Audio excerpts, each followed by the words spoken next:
Anything that you mismanage, you have the opportunity to lose. Whether that's your relationship, your finances, again, your spiritual life.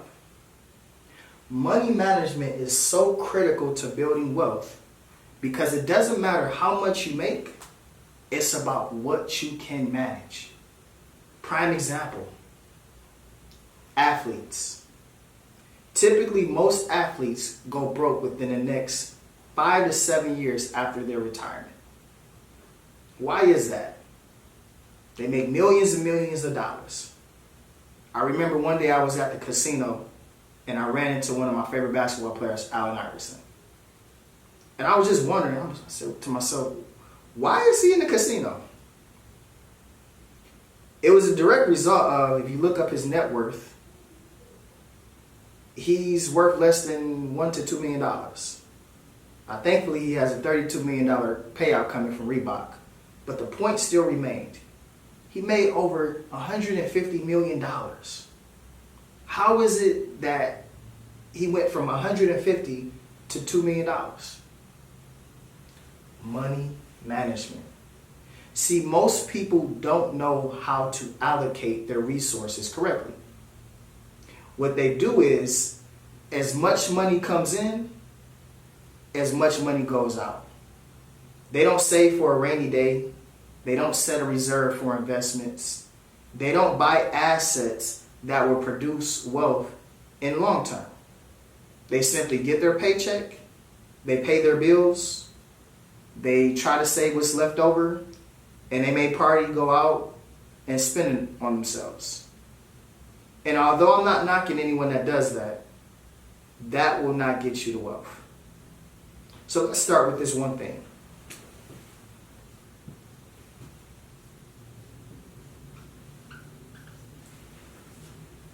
The tithe.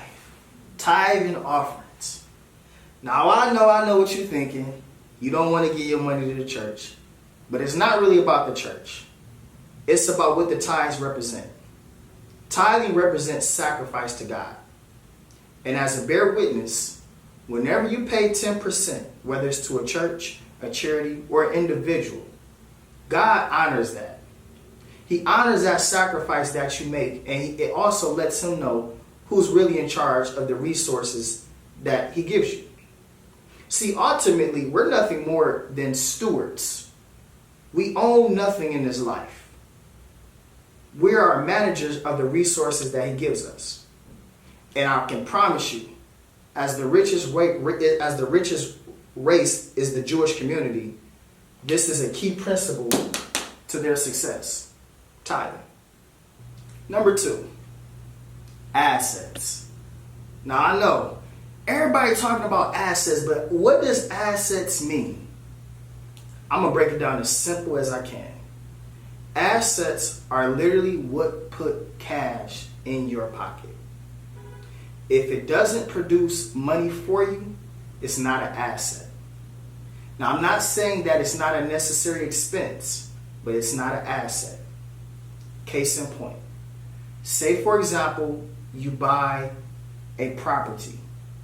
And again, the property that you buy yields you rental income every single month. By definition, if it puts cash in your pocket, right, meaning the income exceeds the expense of that purchase, it's an asset. And vice versa. Say, for example, you buy a stock. Let's say you buy Target. I like Target.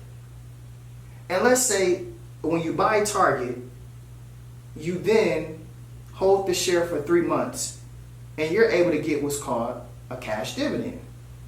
Simply put, they're paying you a piece of their profit because you own a share of their company and technically you're an owner.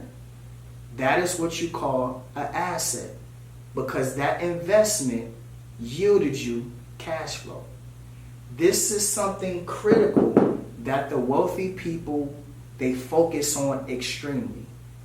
See, what happens is they invest their money 5, 6, 7 different ways in hopes that it will come back with more. And so in order to build wealth, your assets have to super exceed your expenses as well as your liabilities. If you can figure out how you can get assets, that could be people, that could be property, that could be artwork, that could be gold. If you can figure out how to get assets, you'll create wealth. Let's move on. Number 3, liabilities. Liability is anything that takes away from your money. Case in point, that could be what? A subscription. It could be a person. It could be credit card debt. It could be, even, a vehicle that you can't afford. That's a liability. Our goal in order to build wealth is to limit our liabilities and create more assets. See, there's nothing wrong with having liabilities. We just have to make sure that our assets produce more money than our liabilities. Case in point, cut liabilities, expand assets. Let's go on to number 4. Allocating the money. Now, this is probably one of the most crucial elements to money management. Now, think about this. You have your income, so money you get from your job, your business, investments. You have your expenses, car note, your home, rent, food, cell phone bill, Wi-Fi. And then you have assets and you have liabilities. The key way to build wealth is you have to figure out a way to allocate that, meaning disperse it into these key groups. So let's write out a money management sheet so you know what I mean. Income, expenses, asset, liabilities. Now, if I were you and I had, let's just say, I made $1,000 every 2 weeks from my job. First thing you should do is you should figure out a way to allocate 10% to some kind of asset.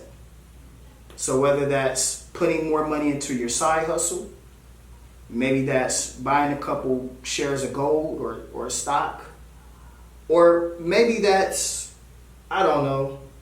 finding a product on Alibaba and selling it. Figure out a way to get that 10% of that pay and put it into something. Next, I will try to limit my expenses to 70%. Why 70%? Because listen, you gotta live. So I'm not trying to say that you should spend all your money on assets and then you can't eat any food or you can't live anywhere.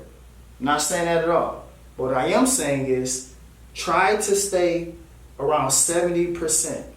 70% is a reasonable number. So if you're making $1,000 every 2 weeks, that's about $700. $700 times 2, that's $1,400. That means you have $1,400 every single month to pay your bills. We're going to go 10% liabilities. Now, I might be pushing it, but we want to limit our liabilities as much as we can. Why? Because we need that money to save or invest into other things that will basically bring us more money back. And so we want to limit this number. I put 10%. That could be a little ambitious, but try. You never know. And then last, I'm going to go back to it.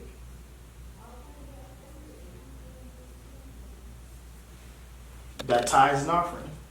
10%. Again, sorry about the writing, but you're not here for my writing. You're here to get the concept, and that's what I'm here to make sure that you get. 10%. Every time you get paid, 10% to God. Every single time. Listen, when you get it, you should give it. As soon as you give it.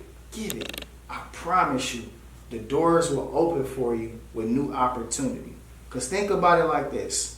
If you can't manage 1,000 or 10,000 or 100,000, why would God give you 1,000,000? And if He gives it to you, at the end of the day, we're all blessed because we're supposed to be a blessing to someone else. 10%, that's the key.